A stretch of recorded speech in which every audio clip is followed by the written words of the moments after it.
So many families, so many couples just getting home tonight after days trapped at sea on that Carnival cruise ship, Triump.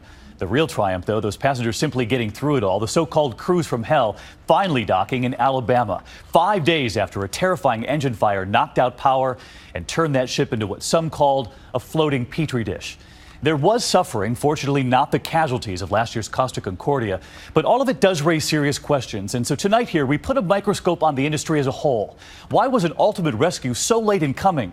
And were the apologies too little, too late? Matt Gutman, on this from the start, was on that dock getting answers. The thousands of stranded passengers knew their ordeal was finally over.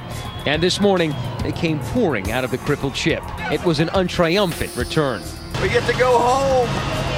Standing on and in some cases kissing terra firma for the first time in 8 days. You can talk to us. Come on over. I'm speechless. It's just really great to finally be back in America and on land. Some angry. The doctor on the staff can, excuse my French, he can kiss my. It was the worst experience I've ever had. We thought we were going to die for a little while. Others relieved. I'm just happy to be alive. It's quite an ordeal, but we're here.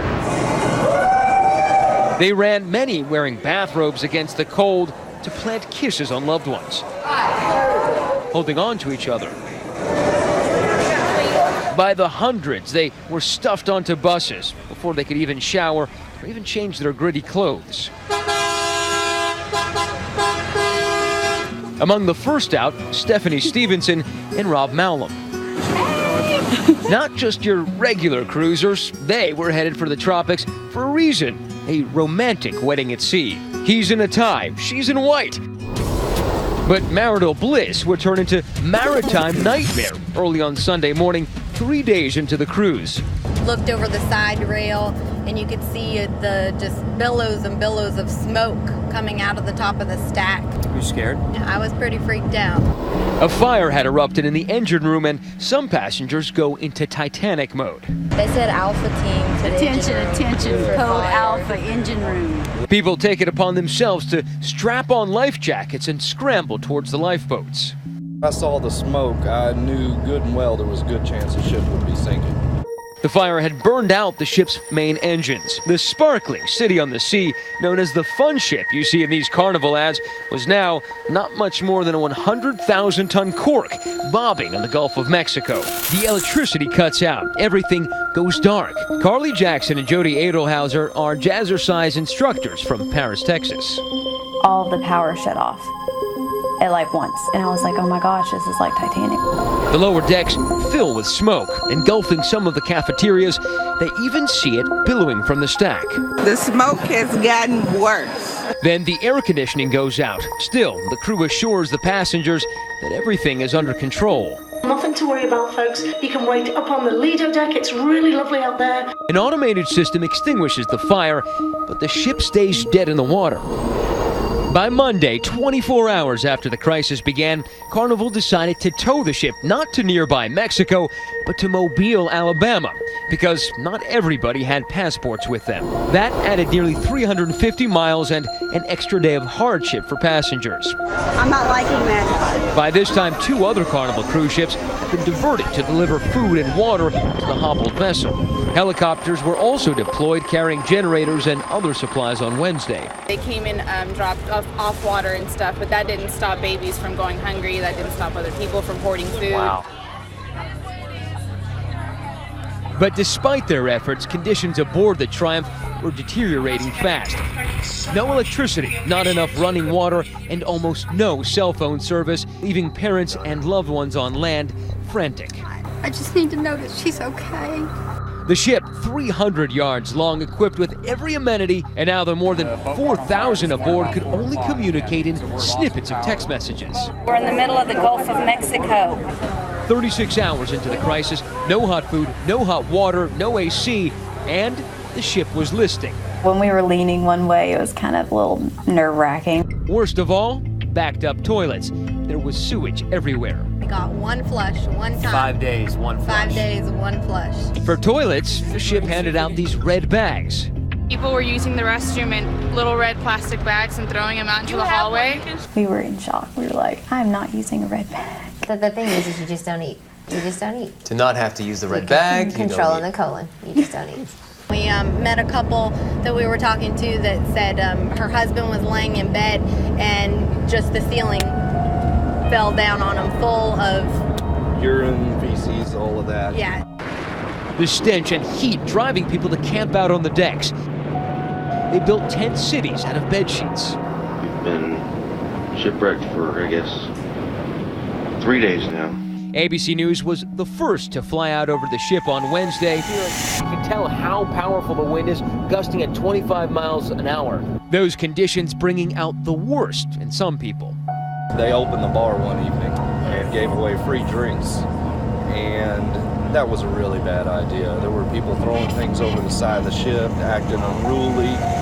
And during the voyage, passengers did receive updates on the PA system as well as printed status updates, but Rob Mallon thinks that was another poor decision. Somehow they managed to print us out little letters that they sent to our room. Maybe they were using the emergency generator to supply printers instead of toilets. Yes. Folks hoarding food, forcing others onto a diet of onion sandwiches. What was the food situation like? You had to stand in line for 3 hours to get a meal. And the first couple days it was the onion sandwiches.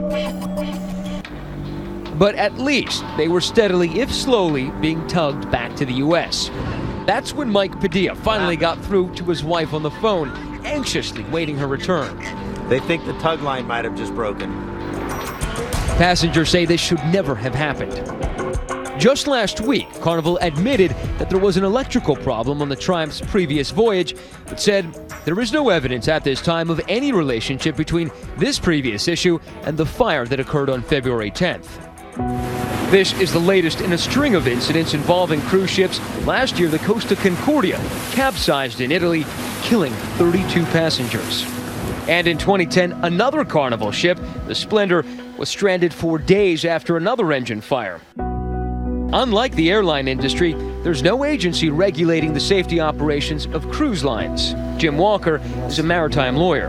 And unlike our U.S. aviation, commercial aviation fleet in the States that has the FAA that can oversee the industry and actually shut a fleet down if there's safety violations, there's no one looking out for the safety of passengers on ships relative to fires. A spokesman for the cruise industry denies there's no regulation. I know you can't talk to me, but is there anybody who can? For 3 days, not a single Carnival exec appeared publicly until CEO Jerry Cahill spoke late Tuesday. We pride ourselves in providing our guests with a great vacation experience, and clearly we failed in this particular case. Carnival has offered the passengers a full refund, a voucher for another cruise, and $500, and it will cover travel expenses. Oh my God, it's degrading, demoralizing. And then they want to insult us by giving us $500. Since Sunday, ABC News has been requesting answers to questions about the ship's history of mechanical problems. No answer. They did hold 3 press conferences, but answered very few questions. I'm sorry, Mr. Thornton. Matt Gutman from ABC News. Thank you for taking the time today. But I wonder if you could take a few more questions, like, do you really?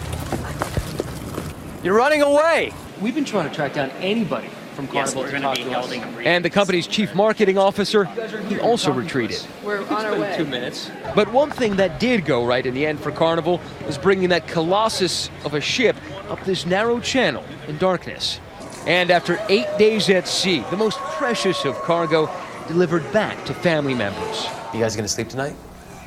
I'm gonna shower and then I'm gonna sleep. We're showering. We had our food, now just a long shower, long hot shower.